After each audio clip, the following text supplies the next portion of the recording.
মাগুরা 2 আসনের মাটিতে হয় কাজী সালিমুল হক কামাল নাইলে রবিউল ইসলাম নয়নী ধানের শীষের কর্ণধর। এই মাটিতে আর কারো স্থান হবে না। বিএনপির ভারপ্রাপ্ত চেয়ারম্যান জনাব তারেক রহমান সাহেব সারা বাংলাদেশে নিরপেক্ষভাবে জরিপ করতেছেন কাদেরকে মনোনয়ন দেওয়া যায়। সেখানে কাজী সালিমুল হক কামাল এবং রবিউল ইসলাম নয়ন জনপ্রিয়তায় এগিয়ে রয়েছে। আমরা চাই বাংলাদেশে একটা সুস্থ নির্বাচন হোক, যে নির্বাচনের মধ্য দিয়ে আমাদের দল জাতীয়তাবাদী দল বিএনপি ক্ষমতায় আসবে ভোটের মধ্য দিয়ে। আমরা কোনো অপশক্তি নিয়ে ক্ষমতায় আসতে চাই না। আমরা কোনো অনির্বাচিত সরকার হয়ে ক্ষমতায় থাকতে চাই না। আমরা চাই ব্যালটের মধ্য দিয়ে গণতন্ত্র প্রতিষ্ঠিত হোক। আমাদের নেতা বিএনপির ভারপ্রাপ্ত চেয়ারম্যান জনাব তারেক রহমান সাহেব গুলশান অফিসে ডেকে নিয়ে বলেছেন, ঐক্য করো, ঐক্য করো, ঐক্য করো। এই ঐক্যের ডাক দেওয়ার কথা ছিল বিএনপির যারা সিনিয়র পদধারী লোক তাদেরকে, তারা সেই ঐক্যের আহ্বান জানায় নাই। কাজী সালিমুল হক কামালের পরামর্শে রবিউল ইসলাম নয়ন এই ঐক্যের ডাক দিয়েছিলেন।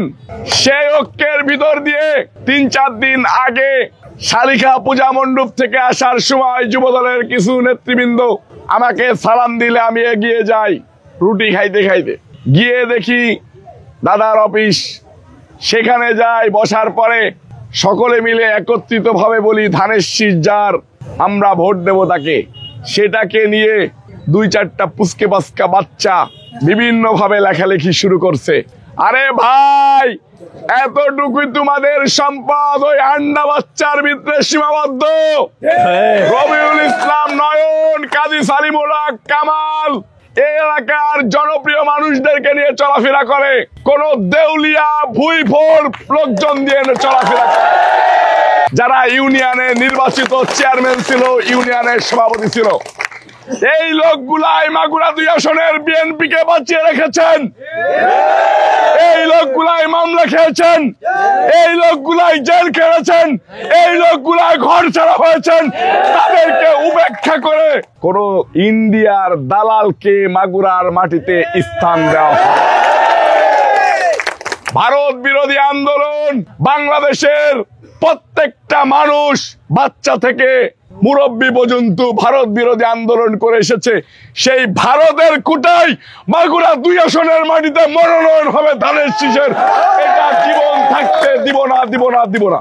বিএনপির ভারপ্রাপ্ত চেয়ারম্যান জনাব তারেক রহমান সাহেবের ওয়াদা, জনগণ যার ধানের শীষের মনোনয়ন তার। বিএনপির ভারপ্রাপ্ত চেয়ারম্যান জনাব তারেক রহমান সাহেবের স্নেহের সম্পদ আমরা, স্নেহের মানুষ আমরা। আমাদের নেতার সিদ্ধান্তই সর্বশেষ সিদ্ধান্ত।